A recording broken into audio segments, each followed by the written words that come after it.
All right, so this week's charts of the week, we're going to be looking at some extremes across the board. If at any time you have any questions about anything I'm sharing, you're always welcome to ask.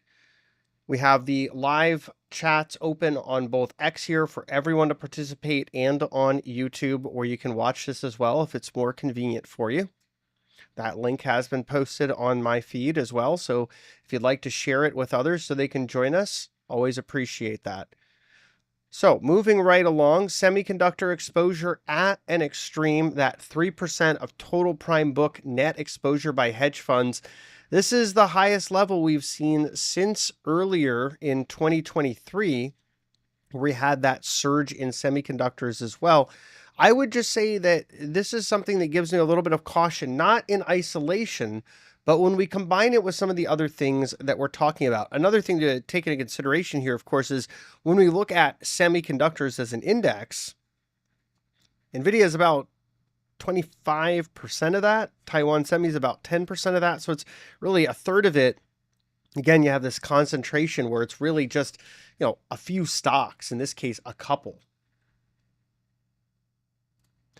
Now let's look at semiconductors options volume, because this is a pretty good way to measure excitement in the space. We can see it surging to all-time highs in February, hitting notional values trading hands every day of about 150 billion. That's pretty big. Now, to give you an idea of how big that is, if you look at the entire S&P 500 options complex, which is the most liquid options complex in the world, about 1.2 trillion of notional trades there every day across about 10,000 strikes. So if we're looking at this has reached about 8% of the entire S&P's index options trading volume. That's pretty incredible stuff. Nvidia itself as a stock is about a fifth of all notional that trades hands with single stock options every single day. So we do see, again, options are the tail that wags the dog of this market. It's not just zero DTEs, it's the full chain. And that impact really does drive price discovery in both directions. So it's something to take into consideration, particularly now that we're at OPEX week. We do have options expiration on Friday. Vixpiration is on Wednesday of next week, not this week. That does make hedging just a bit trickier. It sometimes makes for somewhat choppier trading. Let's look at semiconductors in another lens. We talked about concentrated positioning. Now, how about just how much the SOX is outperforming the S&P and that price relative chart? We are now at the highest levels we've been in 24 years. You have to go all the way back to March of 2000 to see anything quite this extreme. So again, this is a pretty interesting period of time in semiconductors. They have a lot of flows, they have very extended positioning, and they become really the most popular trading instrument. If you look at last Thursday and today's options flows, I have an unusual scanner on the TraderAid Discord that I watch. Most of that activity was in semis. Nvidia, AMD, ARM, Taiwan Semi, the list goes on. And of course, SMH, the ETF, that's 25% Nvidia and 10% Taiwan Semi. But that has been the dominant activity. That has been the dominant theme that we've seen. Now, us retail folks, we are also trading a lot of semis. Nvidia, AMD, and SMCI, which isn't really semi, but it's semi-peripheral. It's a hardware integrator. That's really the top 4 flows, right? 3 out of 4, the top flows are semiconductors. The other one being Tesla, which is 9.4% of retail, but it's not quite as popular as it used to be. And we'll talk about why there in just a little bit. First, though, let's focus on Nvidia, particularly the call options frenzy here. This is absolutely bonkers. The amount of interest that we're seeing in call options in Nvidia is the most extreme the stock has ever seen by quite a bit, and it actually has had an impact of distorting skew. So skew in Nvidia, this is the relationship between premium paid for calls and paid for puts. It is so thoroughly inverted or towards calls that it gives you the sense that, yeah, there's a lot of excitement here, perhaps a bit of a euphoria. It also tells you a little bit as to why, when we're in options expiration week, that we're seeing so much of this sort of pull in Nvidia. And it has everything to do with the passive flows are actually drawing funds away from the stock, right? So if you're a options market maker and you're selling Nvidia call contracts, then you're buying shares for those contracts to match the delta. Well, as those contracts go on in time, all else being equal, they're losing value. The delta is dropping, so you need to hedge less of it. So you're selling your Nvidia shares as a market maker because you don't need as much to break even on that trade if you have to pay out the holder. Well, that means that in a week like this, as we approach a big options expiration with a lot of that same positioning rolling off, you've got passive flows actually pulling money out of Nvidia as those market makers are able to reduce their hedges as those same calls lose value. So that's why this skew is just a little bit alarming. It's the most lopsided skew we've ever seen in Nvidia. And it actually goes beyond Nvidia, the entire meme stock space, which you would argue maybe Nvidia is a part of, maybe they're not. But the entire meme stock space skew is also incredibly stretched towards calls. So again, you see that euphoria playing out in this area as well. Now, what does this all tell us? Well, it tells us those passive flows work against these stocks until really the end of this week, right? And then after the end of this week, that starts to ease up a little bit and it's easier to push them around. So one thing, to take into consideration is this is a week options expiration where, trade systems and statistics don't necessarily work out the way that one might expect. They're going to have different distributions because you have much larger price agnostic players that are rolling large positions. So that has a big effect on the market as well. But these decay flows are something to pay attention to in the call skew heavy stocks. So just something to take into consideration, particularly as S&P put skew as we get into this week isn't too elevated. Now, it did rise a bit today. People are hedging ahead of tomorrow's CPI coming out 8:30 a.m. US. That will be a big potential driver of volatility. At the very least, you'll have a lot of hedges unwinding. But if the number is materially hotter than expected, you could have a bigger amount of volatility into that. Nevertheless, let's focus here back on fund flows. Crypto fund flows this year, boy, I bet no one would guess this with the price action. We're seeing all-time highs across, Bitcoin and some of these other coins and others catching up, and Ethereum certainly making a nice run. But crypto fund flows, the highest they've ever been. Retail has more access to crypto that they've ever had. And so that has certainly helped to rejuvenate interest in this space, right? So we do see that large amount of build of interest in the crypto space. We see more institutions acting as custodians, offering these ETFs so that investors can take advantage. We see more banks talking about having a minimum allocation of your portfolio into crypto. So obviously we're starting to see more interest in the funds as well, and they have been surging. So what does that really tell us here? Well, on the one hand, it tells us that Ethereum ETF will probably bring more Ethereum interest into that space, and some of that's being front run by the price action now. But it also tells us that after the halving and that Ethereum ETF has come out, you may see a little bit of consolidation or maybe even a correction in time or price in crypto, just as a lot of those catalysts start to come off. But for now, it's been great trading. They've been very high beta. They've been outperforming stocks handily. And, you've just seen a lot of excitement in the space. Now let's look at gold miners, and silver. The combined call volume of the three back to levels we haven't seen since March, April 2023, around the banking crisis when there was a lot of interest in precious metals. Precious metals, I feel like, are an uncertainty hedge. They aren't really a hedge against inflation as much as a hedge against when people get scared of what could happen next. That's when you see the biggest inflows. That's when you see a lot of folks like us retail buying these.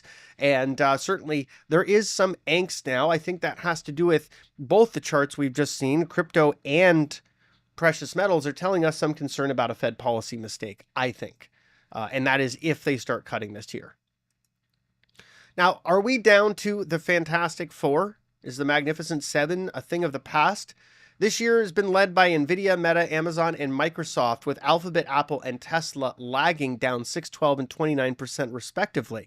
They are, this year, the 423rd for Apple, 423rd for Alphabet, 472nd for Apple, and 501st for Tesla out of 501 for the S&P 500. So they are absolute laggards. Nvidia On the total opposite side of the spectrum is Tesla there. Number one ranking the S&P, up 79% year to date. Number one ranking last year, up 239% over 2023. So the question, I guess, is it getting a little bit frothy over there? Perhaps it is. We've seen the skew in Nvidia. We've seen the call volumes, at least in the short term. Maybe it's getting a little ahead of itself. On the other side of that, we do have an AI conference coming up. They may make some announcements there that could also invigorate more demand for shares. So we'll have to see things, taking things one day at a time. What we do know is we are seeing Nvidia getting some more competition from AMD's M1 300X accelerator. It's faster, it has more memory, and it's about a third of the price of the Nvidia H100 chip. So we could start to see that make inroads, but it does mean you either have to have an abstraction layer for CUDA, which Nvidia is trying to crack down on, or you have to have code you're building outside of CUDA. But let's talk about Tesla a little bit. Once a darling, now a bit of a disaster. We've seen that, year to date, first of all, the stock is down 29%. So let's just use that as context for this chart. Now we can see Tesla just continuing to roll over. And in comparison to other automakers, Tesla is very weak. On chart, we've got Ford, General Motors, and Stellantis, but there's also Honda, Toyota, and others that are outperforming Tesla as well. So Tesla's margins are coming down, sales are slowing, they're starting to see some serious struggles. I think some of their more ardent bulls are starting to realize it's more of an automaker, at least in the here and now. And so it probably needs to trade closer to their multiples. We also see Tesla no longer a favorite of folks like us. Retail no longer buying Tesla, much more interested in Nvidia. And can you blame them with the price action? But it does beg the question, are things getting a little stretched over there, again, in semiconductor land? And let's talk about concentration. The market cap of the largest stock relative to the 75th percentile stock is the highest it's been. Really, it hit that high in 2023, retreated just a little bit, but that was a pretty significant high for this, right? About 91 years. You have to go back to see that level of concentration. And back then it was happening in the context of actually pretty significant selling. In this case, it's quite the opposite. So it's a very interesting market dynamic. You don't typically see this level of concentration in a market making new highs. You usually see some broadening out much more than what we've seen so far. We've seen some, not quite enough for my taste. Now, this chart, we see momentum exposure in hedge funds. It took a big dip last year, right? We saw all that selling, that distribution, and then a huge rip to new all-time highs this year. That's another area of concentration, those high beta, high growth stocks. I just would be a little bit concerned about the amount of concentration that we're seeing there. I'm more in favor of looking at value, looking at mid cap and small caps, looking at some of the lower beta stocks. I think there's a lot of diamonds in the rough out there. I think dividend stocks could become better performers once we get closer to those Fed cuts as well, and we see fixed income alternatives start to be less attractive in comparison. So I'm looking around the market in other spots, not necessarily quite as interested in the leadership right now because of how far it's run and some of the multiple expansion that's driven that in parts. Also, folks like us, we're real bullish. Retail is the second most bullish it's been in a year. The first was the week of December 20th, 2023, when you could see, sort of feel that euphoria. It became somewhat palpable, right? We also see the spread of sentiment indicators, if we look at them across the board, are also close to highs, right? So sentiment is getting pretty stretched. I think that's the overall message to drive home here, is sentiment is just a little bit lopsided. Now, that does mean there's a lot of excitement that can certainly push the market farther. So I'm not saying this is an imminent sign of anything, but it is certainly at least a sign that people are very bullish here. Speaking of which, we see managed money increasing their long positioning. NAAIM survey getting up to over 95 here. And that is a pretty high level. That's the highest we've seen since, I want to say that was earlier this year, maybe early Feb, when we saw that last reading around the same level. And we did see that roll over. We do see a lot of chasing of momentum here, not only in the momentum factor, but just folks buying highs, right? Managed money selling lows and buying highs, which tends to work against them. We're kind of in a similar spot here. And it's across a broader measure of asset managers as well. We can see CFTC net positioning across asset managers reaching highs we really haven't seen recently.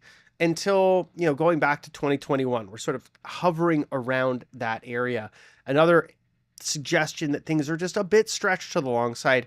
Good opportunity to de-risk in some of the long in the tooth areas of the market and maybe diversify or put on some hedges, which are pretty cheap. 3-month out and 6-month out the money puts in the S&P are pretty cheap. Now, median S&P 500 stock short interest as a percentage of total market cap is extremely low. No one wants to short. No one's really hedging too aggressively here. That's another thing that has my attention. Just thinking about that in the context of what would that mean if there was a risk off moment? You could have more people heading to the exits rather than sitting comfortably in their hedges. We also see nobody is really expecting higher inflation. Now, for me, it's more of a contrarian case for this year, but it is possible. We could see, and this is a survey from Bank of America of fund managers, we could actually see inflation start to tick up. We do see it in some of the super core inflation readings, and we have CPI coming out tomorrow. PPI is coming out on Thursday, so we will get a better idea of what the inflation picture looks like as well as we get through the end of this week. And then UOM, at the end of this week, we get the inflation expectations from consumers. We got them from the Fed today, 3 and 5 years out, I want to say we saw higher inflation expectations than last month.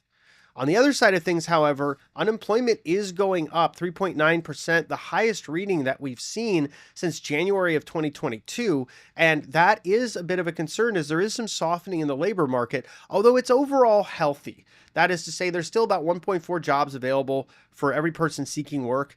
That number's probably set to drop a bit, but overall, we still have a somewhat tight labor market that's loosening as time goes on. We also continue to see non-farm payroll numbers revised lower, so that's giving us a sense that the strength that we see on some of these labor market data releases isn't quite what it would appear. And in the pipeline, there's probably some more firings to come as ISM manufacturing and services employment indices are both rolling over. So we're seeing that more in goods, but it's also starting to catch down to services again, which just tells us there are some companies that are letting folks go. Now, that's good overall for maybe the average wage gains month over month. If that loosens, that could reduce some of the inflation that we've seen sort of building up in the services pipeline. They've seen prices paid for services and small businesses planning to raise services both on the increase. You also saw that on PPI. So if we can see labor pressures ease, I think that will help to reduce the chance of cost push inflation being a factor. On the other side, if it reaccelerates, it increases that probability. So things to think about with the labor picture. Another side of this is US debt. We are seeing some interesting trends here in credit card debt. Not shown on the chart is also revolving debt. People are paying more for that than they ever have, which makes sense if credit card debt is at the highest level it's ever been with quite high interest rates versus what we've seen over the last 12 years or so. And what that tells us is there are a lot of folks, particularly in the bottom two quartiles and most especially in the bottom quartile, that are struggling, that have put a lot on credit cards to bridge the gap between the money they have in their budget and what they need to spend for their cost of living. And that is starting to catch up. So we do see that bottom quartile seeing higher delinquency rates. It's nothing alarming yet, but it is something to keep an eye on. Volatility seems subdued to economic growth in comparison. We have seen the VIX just be continually abused and destroyed and just made to feel like it is the most worthless index on earth. Who can blame people? But there's so much vol selling going on right now. There's a lot of shorting of the VIX, whether it's covered call and cash covered put strategy funds, option wheels. You've got just volatility management funds that sell vol and buy equities and lever up. And, there's just so much of that kind of exposure. And vol selling has worked so well that you've got momentum folks leaning on it as well. That, it's kind of a bit of a powder keg, and economic momentum suggests that it could catch higher. You have this longer term relationship between the VIX and economic growth. So it's interesting to see that. Just a little bit more volatility in a stronger economy, particularly in the context of higher interest rates on the long end. And there's usually a positive correlation between those long end rates and the VIX as well. So it makes sense. On the other side of it, we saw the largest outflows of tech ever last week. Now, the chart may only go back to 2017, but the data goes back quite a bit farther. It's from Bank of America, and it is interesting to see those outflows happening here. But we are seeing inflows in real estate, investment grade debt, and overall equity exposure. So this is not a broad market phenomenon. It's more of a rotational phenomenon. We also see some supportive flows expected to increase this year over last, with buybacks expected at $925 billion, up 13% from 2023, and estimated to be up to $1.075 trillion, first time with a T, in 2025, rising 16% from this year. And the last chart I have for your thoughts and consideration: utilities, utility scale power generation projects. Overall, the increasing demand for energy, whether alternative or conventional. There are a lot of investments in this space coming up because we need more for data centers, we need more for crypto, we need more for AI as a whole, and we're just becoming more power hungry. After years and years of growing efficiency, now we need a lot more power, and we're going to see that a lot of investment opportunities in this build out. So I want to thank everyone for tuning in. This has been Charts of the Week, brought to you by MacroVisor. I'll be back tomorrow about 8:30 a.m. to talk CPI, and then I'll be streaming for a while, commenting on what I saw with CPI and the broader market reaction across multiple asset classes and stocks.